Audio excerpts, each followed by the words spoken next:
The alarm siren screamed across the Caldronax Military Command Academy the moment Cadet Ethan Marsh refused to run. 3,000 cadets stood frozen in the observation dome, watching a single human sit down in the middle of a live Deathworld simulation chamber and pull a sandwich out of his jacket pocket. Instructor Voss Dracon, a 7-foot Threxian war veteran with silver-plated combat scars across his jaw, stared at the monitor in disbelief. He had spent 30 years designing this course. Cadets had died in it. Entire alien platoons had broken down screaming for extraction within the first 2 minutes, and this skinny 18-year-old human was eating lunch. "Get up," Voss growled into the comm. "Get up and run, or I will personally drag your corpse out of that chamber." Ethan did not even glance at the camera drone hovering above him. He took another bite, chewed slowly, and said, "Kind of in the middle of something." The crowd erupted into laughter. Nobles in the VIP section pointed and jeered. A Zeltarian commander barked something in his own language that translated roughly to weakling theater. This was supposed to be a public humiliation, a demonstration to the entire academy of why humans, the galaxy's newest and most pathetic member species, did not belong in elite military training. Voss had orchestrated this exact moment. 3 days ago, in front of the full auditorium, he had mocked human survival claims as exaggerated propaganda. Ethan, quiet and unremarkable until then, had simply said, "Put me in the course. I will finish my lunch while I do it." Voss had laughed so hard he nearly choked. Now he was not laughing, because the acid storms had started rolling in across the chamber floor, and Ethan had not moved an inch. The Deathworld simulation was not a metaphor. It was real atmospheric replication technology, capable of generating toxic weather patterns, gravity fluctuations, and released predator units from actual hostile planets. Cadets wore heavy survival armor just to last 90 seconds inside. Ethan wore his standard cadet uniform.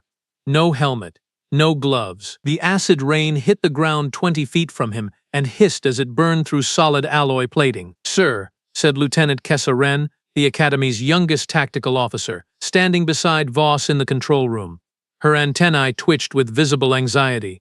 "The storm pattern is adjusting around him. That should not be possible. The system generates randomized weather. It does not track individual targets." "Recalibrate it," Voss snapped. "I did. It is not a malfunction. The storm is avoiding him on its own." Voss stared at the screen, his throat tightening. Outside, the crowd had gone quiet, sensing something was wrong even if they could not articulate what. Then the predators arrived. 3 Kravox hunting units, apex predators pulled from one of the most lethal jungle biomes ever catalogued, emerged from the artificial tree line. Each one stood taller than a grown Threxian, with serrated bone plating and 6 limbs built for tearing through reinforced armor. In simulation trials, a single Kravox had killed 4 armed alien cadets in under a minute. All 3 of them stopped at the edge of the clearing and stared at Ethan. He looked up from his sandwich, made brief eye contact with the largest one, and said quite calmly, "Not now." The Kravox lowered its head, backed away 3 steps, and sat down. The entire dome went dead silent. "That is not possible," whispered Kessa. "Those units are not trainable. They are wild predator clones with baseline aggression locked at maximum. There is no command interface. There is no way for him to communicate with them." Voss's hands curled into fists on the console edge. "Deploy the combat drones." "Sir, the drones are lethal force only. That protocol is reserved for actual security threats, not cadet evaluations. I need authorization from the Academy Commandant to—" "I said deploy them." 6 combat drones descended from the chamber ceiling, rotary cannons already spinning to firing speed. They formed a perfect kill box around Ethan, weapons locked, targeting lasers painting red dots across his chest. The crowd gasped. Some cadets screamed for the exercise to be stopped. Nobles in the VIP box stood up in alarm, realizing this had crossed from humiliation into something far more dangerous. Ethan finished chewing, wiped his mouth with the back of his hand, and looked directly into the nearest drone's optical sensor. "You really don't want to do this," he said quietly. For 3 full seconds, nothing happened. Then every single drone shut down mid-air and dropped to the ground in a shower of sparks. Kessa's console exploded with error messages. "Sir, the drones did not malfunction. They received a shutdown command, an external shutdown command. I am tracing the signal origin right now, and it is coming from inside the chamber." "That's impossible," Voss said, though his voice had lost all its earlier confidence. "He has no equipment. He was scanned before entry. No weapons, no tech, nothing." On the ground, Ethan stood up for the first time, brushing crumbs off his uniform. He walked past the deactivated drones, past the crouching Kravoks that refused to even growl at him, and stopped directly beneath the observation dome's main camera. He looked up, straight into the lens, straight at Voss. "You built this course to prove humans can't handle a real Deathworld," Ethan said, his voice carrying clearly through the chamber's audio pickup. "I've got some bad news for you, Instructor. This isn't a Deathworld. It's a daycare." The auditorium exploded into chaos. Some cadets cheered. Most sat frozen in stunned silence. Voss slammed his fist on the console hard enough to crack the display casing. "Restart the entire simulation," he ordered. "Maximum threat tier. Everything we have." Kessa turned to him, her expression somewhere between fear and disbelief. "Sir, maximum tier includes the genocide-class predator units. Those have never been used in a live cadet exercise. They were pulled from actual extermination trials on Verathan 9. If something goes wrong, do it," Voss said. "I want to see this human beg." The chamber walls shuddered as heavy containment doors slid open at the far end. A deep guttural roar rolled out from the darkness, low enough that cadets in the observation dome felt it in their chests. Whatever emerged from that containment bay was not designed for training. It was designed to kill anything that moved. Ethan turned toward the sound, and for the first time since entering the chamber, his casual expression shifted into something sharper. Something focused. Something that made the hair on Kessa's neck stand up even through a monitor screen. "There it is," Ethan murmured, almost to himself. Finally, something interesting. The creature that stepped into view was easily 30 feet long, covered in overlapping black plating, with 4 glowing eyes and a mouth lined with 3 separate rows of teeth. It had been genetically engineered on a world so hostile that the Galactic Council had classified it as unfit for any form of colonization or study, existing solely as raw biological horror. It fixed its 4 eyes on Ethan, and let out a scream that cracked one of the reinforced viewing windows in the observation dome. Then it charged. Ethan did not run. He rolled his shoulders once, exhaled slowly, and settled into a fighting stance that looked almost lazy, almost bored. The kind of stance a person takes when they have done this 1,000 times before and stopped being afraid of it a long time ago. The creature closed the distance in under 2 seconds. Ethan moved. What happened next lasted only 11 seconds, but every cadet in that auditorium would spend the rest of their lives trying to describe it. He was not simply dodging. He was reading the creature's attack pattern before it committed to the movement, sidestepping a killing blow by inches, driving his palm into a pressure point along its foreleg that made the entire limb buckle. He used its own momentum to redirect its charge into a support pillar, cracked the reinforced alloy on impact, and when the creature turned back toward him, disoriented and bleeding dark fluid from its jaw, Ethan was already behind it. He did not kill it.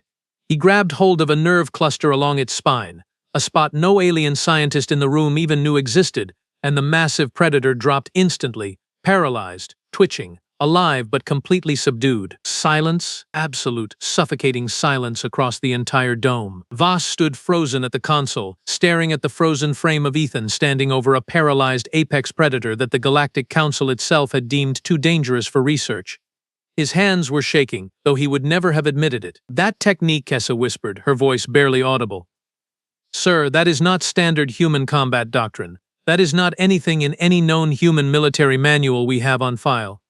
"Where did he learn that?" Voss did not answer. He was staring at something else on his monitor, something that had just appeared in a restricted data feed he was not supposed to have access to during a live exercise, a feed meant only for the eyes of Academy Command and the Galactic Security Council. A single classified file had triggered an automatic alert the instant Ethan disabled the genocide-class unit. The file carried a designation Voss had never seen attached to a cadet record before. Not a training classification, not an academic rating, a threat designation. His blood went cold as he read the header. Subject: Marsh, Ethan R. Classification: Former Galactic Peacekeeping Asset, Deathworld Division, Stata terminated. Clearance required. Supreme Command only. Warning: do not engage without authorization from Central Command. Voss's hands went numb on the console. Ethan was not a cadet pretending to be dangerous. He was something the galaxy had buried, hidden, erased from official record, and somehow that record had just clawed its way back into visibility the moment he stepped into a training chamber that was never supposed to matter. Down on the chamber floor, Ethan looked up at the observation dome one last time, his expression calm, almost sympathetic, like a man watching someone slowly realize a mistake they could never take back. "You should have checked my file before you challenged me, Instructor," he said quietly. Then every alarm in the entire academy went off at once, red emergency lighting flooding every corridor, blast doors slamming shut across the facility, and a voice none of the cadets recognized echoed through the intercom system in a language older than the academy itself. Unauthorized activation detected. Deathworld Division Asset 06 has been located. Repeat, Asset 06 has been located. Voss stared at the words on his screen, at the paralyzed monster on the chamber floor, at the calm young man standing above it, and understood with sudden, sickening clarity that he had not tested a human cadet at all. He had just woken something up. Red emergency lights bathed the entire academy in pulsing crimson as Voss Dracon sprinted through the corridor toward the command center. Kessa ran, struggling to keep pace behind him. "Sir, Central Command is demanding a full lockdown," she said, breathless. "They are saying nobody enters or exits the Deathworld chamber until a Supreme Command liaison arrives in person." "How long until they get here?" 40 minutes. Maybe less if they use a priority jump corridor. Voss slammed his palm against the command center door release. He could do a lot of damage in 40 minutes. "Sir, respectfully, he has not damaged anything. He disabled our drones without killing anyone. He subdued a genocide-class predator without killing it. He has not thrown a single punch at another living cadet. He is not attacking us." Voss stopped in the doorway, breathing hard, and looked back at her.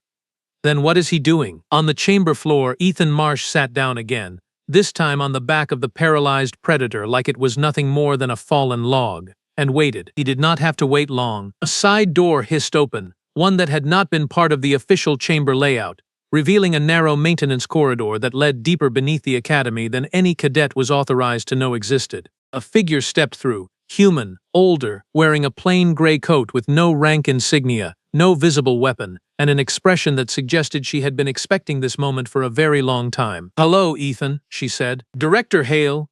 Ethan did not stand. "Took you long enough.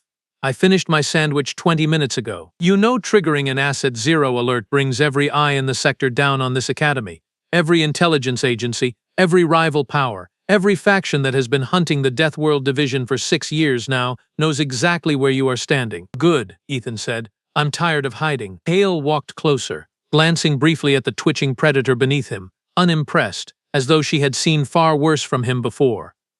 "The Council disbanded the division, you know that. Officially, you do not exist. Officially, none of us exist." "Officially," Ethan repeated. "That's the part that's been bothering me." Up in the observation dome, Voss and Kessa watched the exchange through the chamber's remaining functional cameras, neither of them able to make sense of what they were seeing. A woman with no visible authority had just walked into a locked-down military facility as though she owned it, and an 18-year-old cadet was speaking to her like an old colleague rather than a stranger. "Pull her file," Voss ordered. Kessa's fingers flew across the console, then stopped. She stared at the screen, her antennae drooping. "Sir, there is no file. She does not exist in any academy database, any council registry, any known personnel record across the entire sector. Everyone exists somewhere. Not her. It is like someone spent years making sure she never did." Down below, Hale crouched slightly, lowering her voice, though the pickup microphone still caught every word. "The academy was never the target, Ethan. You know that. This was a test, but not the kind Instructor Dracon thinks he ran. Central Command has been quietly reactivating old Deathworld assets for the past 8 months. 3 of your former squad members have already resurfaced. 2 of them are dead. Someone is hunting the division, cleaning it up, closing the file permanently, and they are using academies exactly like this one to draw the rest of you out into the open." Ethan's calm expression finally cracked, just slightly. "Which 2? Reyes and Okafor." Something in Ethan's face went very still and very cold. "Show me." Hale hesitated, then pulled a small device from her coat and projected a holographic image into the air between them. Voss and Kessa leaned closer to their monitor, catching fragments of the display, blurred security footage of a burning facility, bodies, a symbol burned into a wall that neither of them recognized, some kind of insignia shaped like a closed eye wrapped in chains. "The Silent Accord," Hall said quietly. "You remember them?" "I remember burying half my squad because of them," Ethan said. "I thought we finished that fight. They think you did too much damage to their operation to let it go. They have spent 6 years rebuilding, recruiting inside multiple governments, embedding assets in academy staff, security details, even council oversight committees. This academy has one of theirs on payroll right now." That is the real reason I let you walk into that public challenge instead of pulling you out quietly. I needed him to panic and expose himself. Up in the control room, Voss felt his stomach drop as understanding hit him like a physical blow. He thought back over the past 3 days, the instructor from the neighboring combat wing who had suddenly taken a personal interest in reviewing cadet security clearances, who had personally requested access to the Deathworld Chamber's control override codes just yesterday morning under the excuse of routine maintenance. Kessa, he said slowly, pull Instructor Gen Talvarik's access logs, right now. Kessa's claws trembled slightly as she typed. The screen populated with a timeline, and her face went pale. Sir, he accessed the chamber's core systems 40 minutes before the exercise began. He rerouted a portion of the Predator containment protocols. He also downloaded a full copy of Cadet Marsh's Academy enrollment file, the fake one, the one that was supposed to hide his real identity completely. Where is he now? His access badge shows him entering the lower reactor levels 6 minutes ago. That section has no cameras. Voss's blood ran cold. The reactor levels sat directly beneath the observation dome, which meant directly beneath 3,000 cadets and Academy staff currently packed into the stands, all of them still under lockdown, unable to evacuate. Down in the chamber, Ethan's head suddenly tilted, as if he had heard something the others could not. Hail, he said. Reactor levels. Someone's already moving. You can't be certain of that. I trained myself to hear vibration patterns in structural systems back when the division still existed. That's not random maintenance noise. Someone's placing something down there, and they're doing it fast. Hale's expression hardened into something far more dangerous than her earlier calm. Tolvarik, friend of yours, Silent Accord operative, buried so deep in Academy staffing records that even our people missed him during the initial screening. If he is setting explosives in the reactor level, he is not trying to kill you specifically. He is trying to collapse this entire Academy and blame it on an uncontrolled human Deathworld asset going rogue. It would justify exactly the kind of galaxy-wide crackdown the Accord has been pushing the Council toward for years. Ethan was already moving before she finished the sentence, sprinting toward the same side corridor she had entered through, moving with a speed that made the security footage blur. Ethan, wait. You don't have clearance for that section. The reactor shielding will— No time, he called back without slowing down. In the control room, Voss made a decision that would define the rest of his career in a single heartbeat. He slammed his hand on the emergency comm.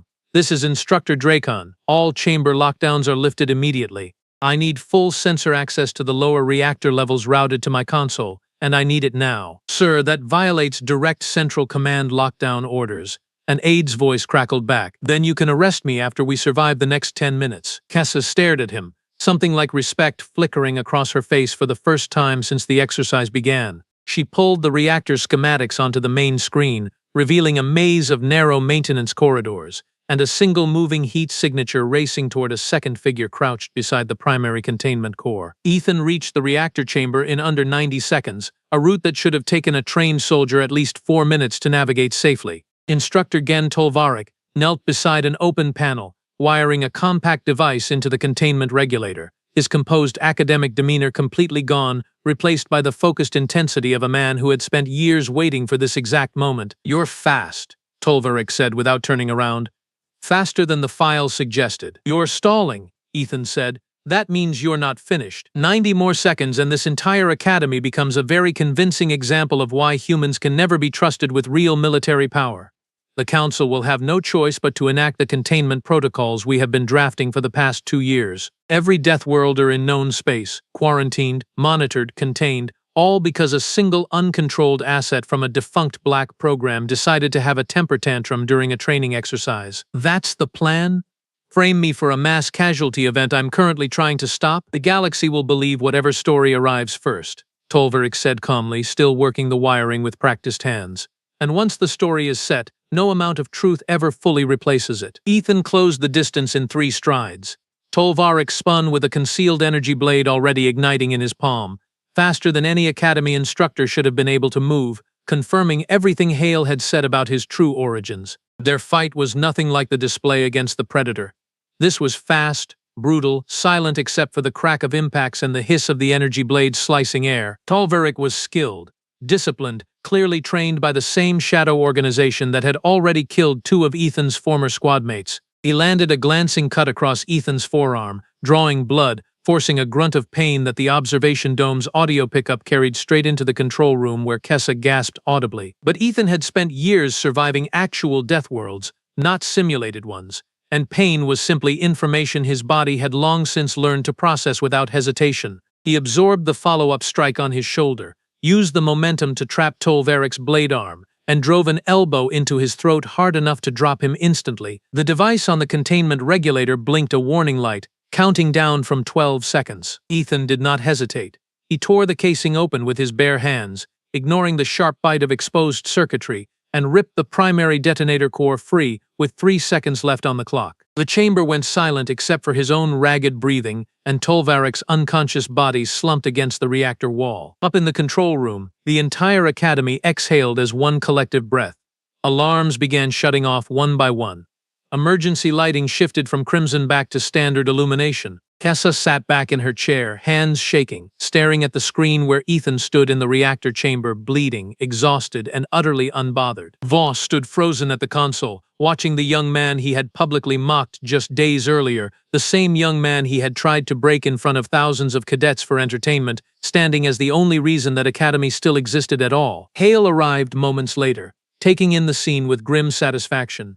Central Command is going to want a very long conversation with you. They can get in line, Ethan said, pressing a hand against the cut on his arm. I'm going to go finish my lunch. Word of what happened in that reactor chamber spread through the Academy faster than any official statement could contain it. By the following morning, the story had reached every corner of the Galactic Military Command network.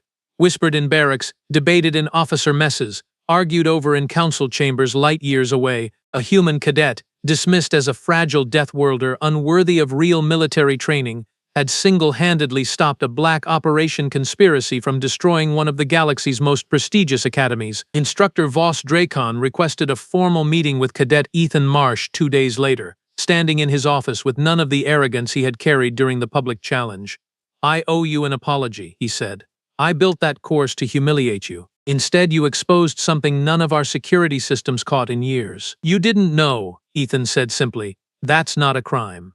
Ignorance isn't malice. Most cadets in your position would still hate me for what I tried to do. Ethan considered that for a moment. Most cadets haven't buried friends because people underestimated what humans are capable of. I stopped caring about being humiliated a long time ago. I only care about people paying attention before it costs them something they can't get back. Voss extended a hand, an old human gesture he had picked up over years of academy service. Then let me make it right. Teach this course. Teach it the way it should have been taught from the beginning. Ethan looked at the offered hand for a long moment, then shook it. On one condition.